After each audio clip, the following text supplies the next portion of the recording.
So all of my social media feeds have been slammed with these viral teeny tote bins that are supposedly available at Lowe's, but I can't find them anywhere.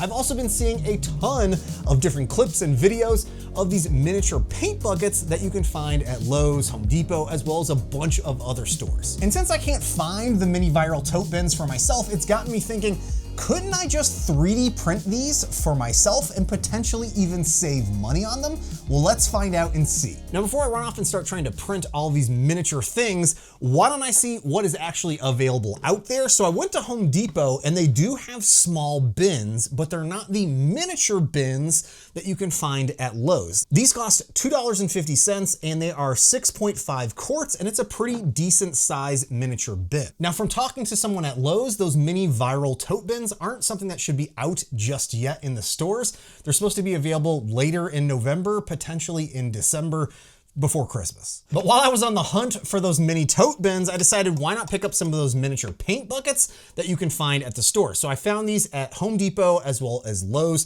They're about the same size. The Home Depot bucket is 98 cents and is with all of their Christmas decorations. And then the Lowe's bucket is $1.98 and includes a little plastic lid with it as well. The Home Depot bucket does not have a lid, but they're about the exact same size. Now, my goal here is to see if I can recreate these buckets and create my own customized versions of these buckets using my 3D printers. So obviously the very first thing that I did was go online and see if someone had the exact same idea and have already created a miniature paint bucket. And sure enough, there is. These are 3D printable files from LukeInTheGarage that has exactly what I'm looking for. These are 3D modeled and 3D printable versions and that are scaled to the same size as these viral paint buckets that you can print without supports. And it even includes a handle, and they even have a lid file option that you can get 3D printed. So obviously I'm gonna fire these up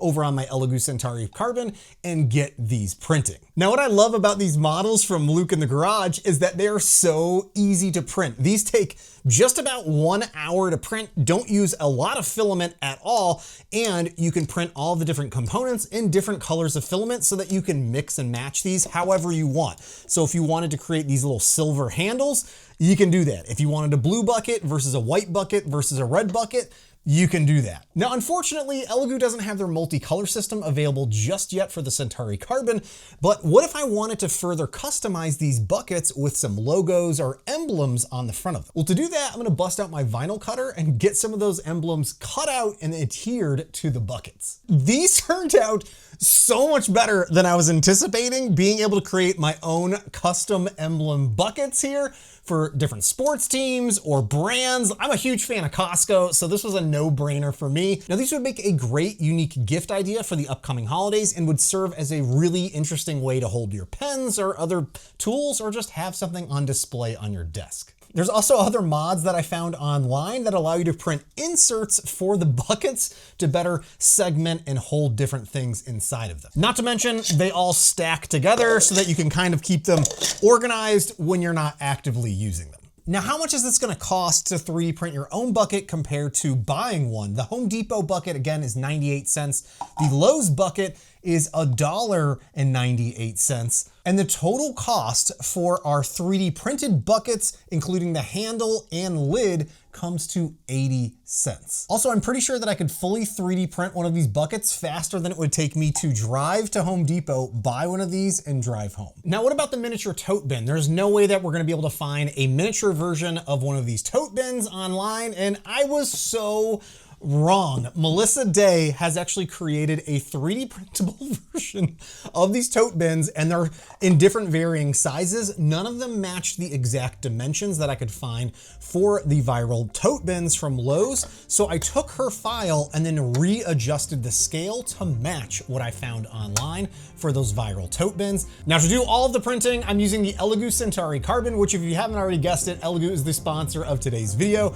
They not only make this amazing Core X XY fully enclosed 3D printer, but it's also currently on sale as part of this month's big ongoing Black Friday promotion that they're running. Not only are all of Elegoo's other 3D printers currently on sale for this promotion, but Elegoo's also running a deal on the Centauri Carbon where you can save an extra $20 on this highly affordable 3D printer. They're also doing weekly giveaways as well that you can participate in, and I would highly recommend taking a look at their resin and filament bundle specials. You can save a good amount of money by bulk ordering their filaments, which is what I do a majority of the time. And obviously, if you're interested in more information about Elegoo's Black Friday promotion or any of their products, you'll find links to those down below. And these mini tote files by Melissaday are seriously awesome. Here is her original. I believe this is the smallest variation of this. So here you can see where the modified version is slightly wider and a little bit taller, but again, should match the identical details of the teeny totes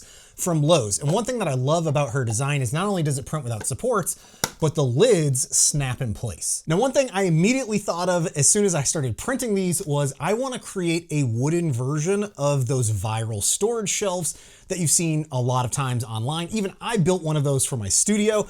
And so I jumped into Shaper 3D and started modeling that out. And I created two different variations of this, a 3x2 as well as a 2x2 option, and then brought that into Elegoo Slicer. And I wanted to be able to print them without supports. So in Elegoo Slicer, I used the cut tool and then the connections function to add little pegs to each of the faces. So it's gonna add a corresponding hole and peg, and then I got those printed. I also used some wood filament, which is why I've got a little bit more stringing than I normally have with my 3D prints.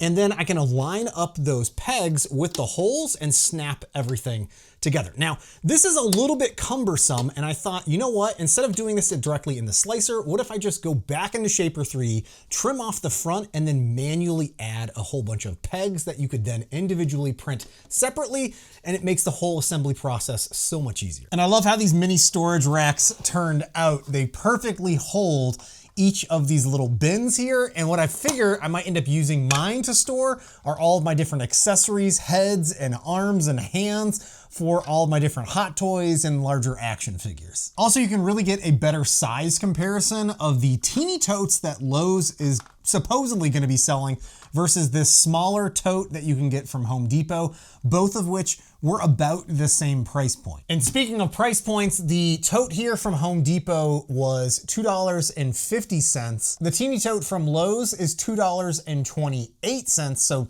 not that far off in pricing between the two.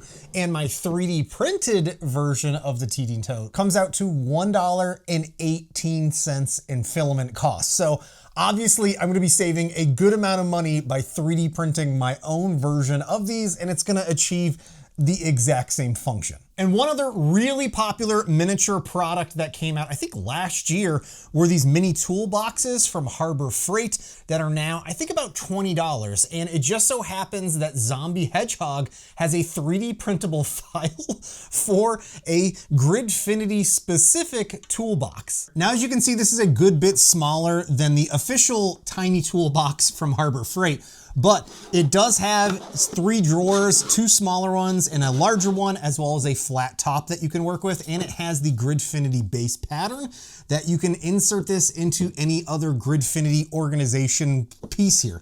The other really cool thing is when it comes to actually 3D printing these, this costs just under $6 in filament for all of this to print. This will also allow you to do a little Gridfinity inception if you already have one of these mini Gridfinity toolboxes in place. And again, I'll have links to all of these files down below. They're just a really fun, quick project that you can crank out in one day that make for great gifts or just better ways to help organize some of your things around the house. I also want to say a big special thank you to all my Patreon supporters for your continued support of me making goofy videos just like this one here.